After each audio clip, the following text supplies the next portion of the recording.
Mheshimiwa mgeni rasmi, naibu waziri mkuu na waziri wa nishati mbunge, karibu sana kwenye mradi wetu huu wa ujenzi wa kiwanda cha kutengeneza nguzo za zege katika hii awamu ya 6.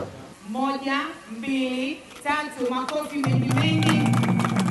Nataka kusoma jiwe la msingi la mradi wa ujenzi wa kiwanda cha kutengeneza nguzo za zege Tabora cha TCPM limewekwa na Mheshimiwa Dr. Mashaka Biteko, mbunge, naibu waziri mkuu na waziri wa nishati, leo tarehe 3 mwezi wa 5 mwaka 2025. Makofi mengi sana. Asante sana. Sasa kazi ya kujenga viwanda vya namna hii tunaifanya kwenye mikoa mingine. Upekee wa kiwanda hiki na viwanda vingine kwenye mikoa ya Arusha, Dodoma, Singida, Kigoma, Shinyanga, Lindi na mahali kwingine, yote hiyo wanaojenga ni sekta binafsi. Hiki ni kiwanda ambacho tunajenga sisi wenyewe serikali. Wito wangu kwa kampuni tanzu ya kuzalisha zege TCPM, mkifanya hiki kiwanda kiwe shamba darasa kwa viwanda vingine. Mjenge nguzo zenye ubora. Na nimeambiwa uwezo wa kiwanda hiki utakuwa na uwezo wa kuzalisha nguzo 120 kwa siku, ambazo zinakidhi mahitaji yote ya mkoa wa Tabora na mikoa jirani.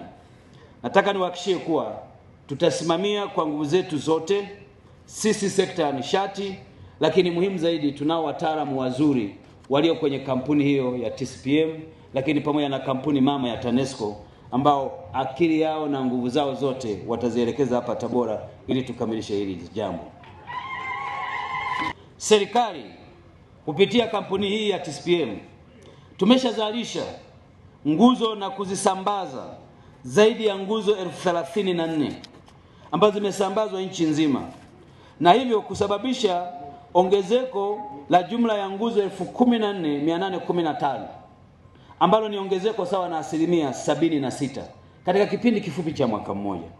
Hii inadhihirisha kasi ya matumizi ya uhitaji wa nguzo hizi za kisasa, na pia makadirio yanaonyesha kuwa uhitaji wa nguzo za namna hii utaendelea kukua mwaka hadi mwaka. Kwa hiyo ni muhimu sana tukajiandaa, tukatengeneza mazingira ya kuzalisha nguzo nyingi zaidi, kwa sababu mahitaji yanaendelea kukua. Tumepeleka umeme vijijini, tunatoka kwenye vijiji tunakwenda kwenye vitongoji. Tukifika kwenye vitongoji, nguzo zitahitajika kwa wingi. Kwa hiyo ni lazima tuzalishe kwa wingi sasa hivi ziwepo ili tuweze kupeleka. Na maeneo mengi ambako tunapeleka hizi nguzo ni maeneo ambayo kwa kweli ni maeneo ya kwenye swamp, maeneo yenye maji mengi, ambako ukiweka nguzo za miti zinaoza, lakini mahali ambako kuna misitu. Kwa mfano ukiangalia pori hili la kwenda Katavi, mara nyingi kuna watu wana hamu tu ya kuchoma moto. Yaani yeye asipochoma moto halali. Sasa wakichoma moto zinaungua nguzo zetu. Zikiungua nguzo zetu, nguzo inaanguka. Nguzo ikianguka, umeme utakatika. Umeme ukikatika, atakayetukanwa ni TANESCO. Tena wanatokea watu wanasema TANESCO kazi imewashinda. Lakini ukweli ni kwamba mazingira mengine sio ya TANESCO. Mazingira mengine yanasababishwa na watu wanaoharibu miundombinu hiyo. Sasa ili tuweze kuondoa hiyo changamoto, Mheshimiwa Rais akaelekeza tuanze ujenzi au kutengeneza nguzo za zege ili tutoe nguzo za miti tuweze kuweka nguzo hizi nyingine.